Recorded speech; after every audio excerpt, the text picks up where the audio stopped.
Welcome back for another episode of the podcast. Thank you for joining us. Today we have Samantha, and she is going to share with us her very favorite menu for serving, of course, to her family, but also to guests, and how she makes it easier, how she makes it her home welcoming, and all of the tips that you're here to find out. Welcome, Samantha. Hey, super thrilled to be here. She's from the South, if you can't tell. I tend to talk more Southern whenever I'm nervous. Well, nothing to be nervous about here. We're talking about chicken spaghetti today. Yes. So tell us your favorite menu when you have company over, one of the things that you love to serve. Okay, so this was what I made. Anytime my mama right here wanted me to cook, I always turned to chicken spaghetti. From like the age of 14? Yes. 14 on, it was always chicken spaghetti. That page in her cookbook is marred. It's a comfort food for sure. The amount of times I splash things on that poor chicken spaghetti recipe. Well, and one thing I will say about her chicken spaghetti, I've had chicken spaghetti that's very dry, and hers is not. It's saucy. It somehow just has a lot of richness to it, but also it's real good. It's real moist. So we're going to find out her secrets. So tell us, first off, what do you serve with chicken spaghetti? Okay, so chicken spaghetti to me it's so rich and just, it has everything right there. The cheese, the chicken, the noodles. So I just like simple things with it. I usually just throw some green beans on a pan with maybe some carrots just kind of chopped up in strips and just throw them in the oven.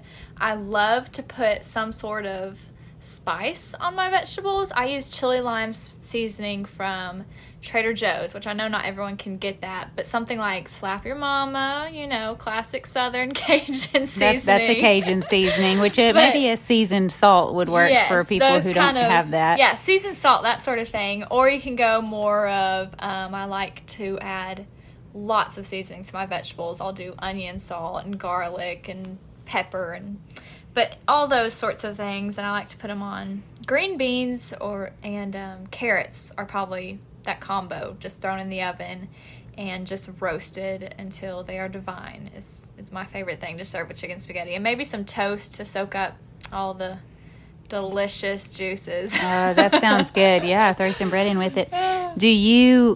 You said roasting, what temperature and how long of course with your seasonings you're drizzling some olive oil and mixing all of it together. Yes. What temperature do you roast at? Typically, I try to do 425, and I am just the most free cooker. I just throw it in there and check on it. Until it's tender. That's me with half of the things I make. So, yeah, I just throw it in there, and when it starts looking good, I'll take it out, toss it after 20 minutes or so. But usually at 425, it'll take close to an hour for them to get really good. So it takes a while. But, they're quick and easy to throw in. But if I'm doing it more in a 30 to 40 minute time, I'll turn it up to 475. I just don't think it quite slow cooks and gets to that perfect. Maybe if you cut your carrot smaller or something like that, it would be done in 20 minutes. It's the green beans, actually. Green beans take a while to cook. Okay. I don't know why. Even on the stove, they're crazy. And some people like them crisp tender, so I guess you could check them at 20 minutes and then decide, do you want to go longer or are you done? Mm-hmm. But 425 for 20 minutes is a great average time and temp for roasting vegetables. Okay, so we have the menu. We have chicken spaghetti, maybe some bread, some roasted vegetables. Of course, we're going to talk about dessert later. But we'll stick to the main dish for right now. Tell us, we're going to post the recipe, of course, but we're going to see what changes she makes, whether it's to make it easier, make it more delicious. Tell us a little bit about how you've changed this recipe. Most part for this recipe, any recipe I find or take or use, I am the girl who just piles on about 1,000 more seasonings. Make it tasty. I love tasty. I like to be able to actually taste what seasoning you're putting there. Most of the time it's just a dash of salt or pepper, but I'm like, just go with it. So, and I never measure my seasonings. I just sprinkle and taste. I sprinkle to taste.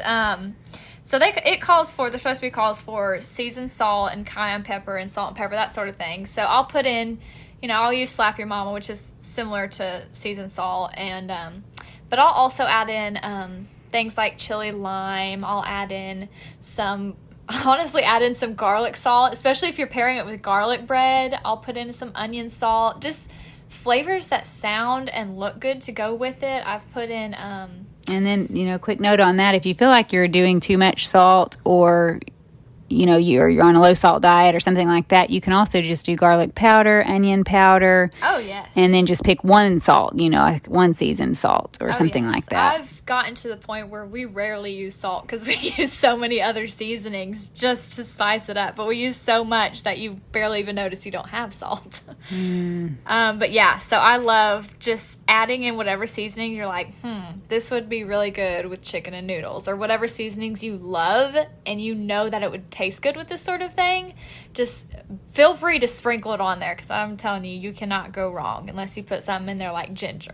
That's where you go wrong. You would go wrong with ginger in chicken spaghetti. But yeah, some kind of savory, good. Yeah, I mean, those are great tips. That's one of my favorite things about chicken spaghetti and those types of recipes is you can have fun with your seasonings. Okay. Whatever you think goes good in there. Just experiment. Give it its own spice, and I love to spice it up. So this recipe also calls for some cans of cream of mushroom soup, which of course would make it fast and easy, but Samantha doesn't prefer cans of cream of mushrooms. So growing up, I don't know why. So when I started cooking this recipe when I was like 14 or whatever, I'd use the cream of mushroom from Walmart. And every time I was scooping it out, I just thought it was the nastiest thing I had ever seen as a 14-year-old girl. I was like, the texture is a little bit much. This is just not right. The plop it made and the fall as it fell. I was like, this is too far to be adding to my divine chicken spaghetti. So I decided to make my own, and I have no idea where I even got this recipe. I have it scratched down on like a little sheet of paper in my cooking binder, so I'll have to. And I will share this recipe with you as well. The recipe makes the equivalent to 1 can of cream of mushroom soup, and so it's very easy. It involves things like butter, flour, milk, salt, pepper. Yeah. You make your own thickened type cream of mushroom soup, and I guess yours doesn't actually have mushrooms in it, but you could add mushrooms. I also am a big not fan of mushrooms. That was part of it. I was just like, I don't want these tiny bit of mushrooms in my chicken spaghetti when I don't enjoy it. So you can add the option of chopping up some mushrooms and putting there, but also if you don't like mushrooms, you don't have to have them, because they're in every a cream soup. Yeah, and the thing about it is, the Walmart one is like, it's creamy, but it's almost like I said, it's just like plops in there. And this one is so creamy. You can just whisk it, and to me, it tastes good. Like, it's not kind of that weird, almost gooey texture that cream of mushroom is when it first comes out of the can. So I love this. I feel like it makes it so much more creamy, and the consistency just much, much better. Okay, so when do you make this? If you're preparing for company, especially if you're making your own homemade soup, do you start early in the day, or how much prep time do you have to have? So really, this isn't a super hard recipe to make in the long run, but especially if, you're prepping a dessert, or you just don't want to have a bunch of dishes out from cooking all day, or, all those sorts of things. This is so easy to make the day before and just throw in the refrigerator. It warms up so well. But I typically make it and not cook it yet, and then just cook it the next day, and you cannot tell the difference at all. I just had some family over a couple weeks ago, and I did that, and it tasted delicious the next day. And I had none of those big dishes, all the bowls you have to use to whip up everything. None of that was out on the counter. It just helped to keep it clean, and I love doing that. So if you do it the day before, you can get your cleanup done and feel less stressed as company's about to walk in the door. Sure. Your house can be a little bit nicer, and just take it out and throw it in the oven. Right. Feel a little more stress-free.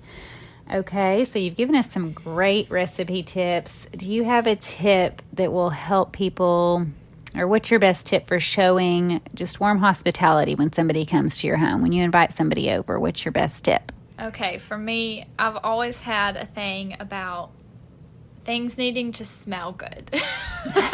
Chicken spaghetti Always. sounds like it smells good. Yes, they walk in and that smells good. Always with myself, but then whenever I got my own household, that transpired into my household. So I have candles, I have essential oil humidifiers that I run, and so I just love things to smell good. And one of my favorite things is having the bathroom look nice. I know that's so strange, but I think most people enjoy a nice yeah, you want to walk bathroom in, that looks and smells nice. Yes, so I always light the candle before they get there, and then I have a really small guest bathroom, so I have just these little strands of like the white Christmas lights run around there, and it just kind of adds this mood lighting that I feel like makes people more invited and comfortable. And I try to it's funny because our house is kind of colder because I get hot really easily, especially when I'm cooking. So I have blankets ready. A basket of blankets.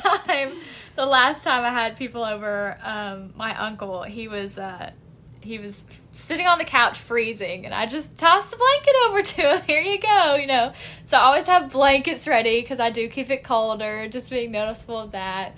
And I love to have it smelling good. You know, if the food hasn't gone in yet, then I'll have candles lit. But just kind of having a clean and welcoming and fresh smelling, you know, if you're not going to vacuum the whole house, maybe just vacuum your living room. Just having it feel fresh and clean, not like they're just walking in on, you know, stuff all over the couch. Total chaos in a dirty bathroom. Yes. Just having it inviting. It doesn't have to be perfection, but just kind of inviting and just a homely feel. Okay. What is your must-have kitchen item that you would recommend? And, of course, where can we find it? I don't know if I have a lot of must-haves, but this is one thing I use, and especially for recipes that require rice, this is a to definitely go for. I love cooking with rice because it's a lot better for you than noodles, so I try to cook more with rice.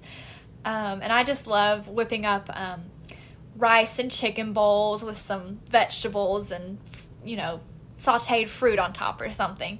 Super quick. And so I have an Instant Pot, but anything kind of like that, like some kind of instant rice maker. I love the instantness of it. I can make rice in 10 minutes after just throwing it in.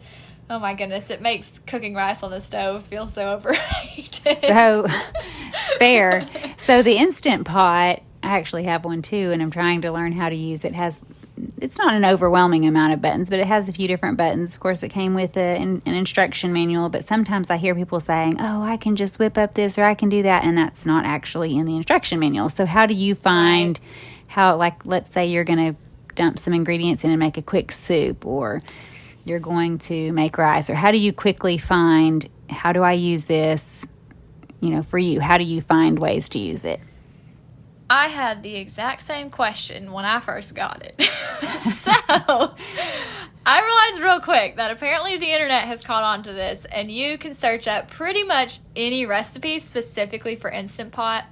One of the ones I made a lot this past winter was chicken noodle soup. I would make it, and you just throw in all these ingredients. You don't even have to cut up anything, nothing like that. You just throw in all these ingredients, you know, the liquids you need, all this stuff. You just turn it to whatever settings it has on the recipe online, and it just cooks for a certain amount of time. You know, you open it, throw in your noodles, let it cook a little longer, and that's it. Wow. And I would do that to make ahead for camping trips. I would do that. At one point, my husband had his wisdom teeth out, and he needed, you know, soft soup. So I'd do that, and I wouldn't have to be watching it. I could still be taking care of him, you know. We recommend the Instant Pot if your husband is having his wisdom teeth out. Quick and easy. You don't have to have dental procedures coming up, use the Instant Pot. Yeah. If you ever need something where it doesn't require your constant attention and doesn't take super long, that's definitely a good way to go. Okay. Great tip. And finally, do you have a story for us? Maybe a funny cooking story? Oh my goodness. I don't know. I kind of feel like this might be dark humor coming. So I have a reputation in my lifetime of ruining baked goods. I don't know how or why, I've made some delectable baked goods, as I hope my mother can attest. She does make amazing, she cooks amazing everything, but when it works out, right? As we all can attest, when you're trying a new recipe, even if you're trying a tried and true, just sometimes it goes wrong. Oh, yeah. Horribly wrong. Yes. So I actually, so I have a tendency to ruin baked goods. For the longest time, it was brownies. I had never made a good batch of brownies in my entire life until I was about 20 years old. And I'm pretty sure they were from a box, too. Somehow I would ruin even brownies from a box. I don't recall this know. Tidbit of information. See, I quit making them for about 5 years because I'd ruined them. But the funniest thing is, I have these chocolate cupcakes. So my mom's actually here. We're doing this on her birthday. She's here for her birthday at my house. This is when we're doing this. And so yesterday, I was making cupcakes for her birthday. And I have made these cupcakes so many times for many events. I made them for my own wedding, okay? I'm glad this didn't happen whenever I was making them for my wedding, or I probably would have just broken down. But so last night, I was making multiple different things to feed people, get stuff ready. I'm making these cupcakes. I make them, get everything done, put them in the oven, it's all going well.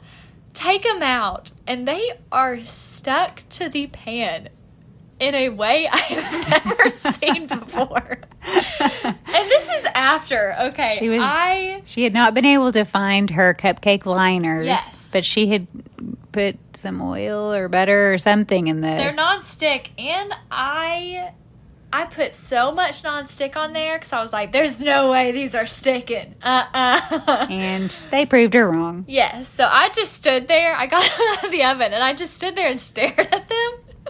I was so upset because I was about arms deep in different things I was cooking. I was cooking a pizza for my husband, muffins for the week, cupcakes, this, that, and the other.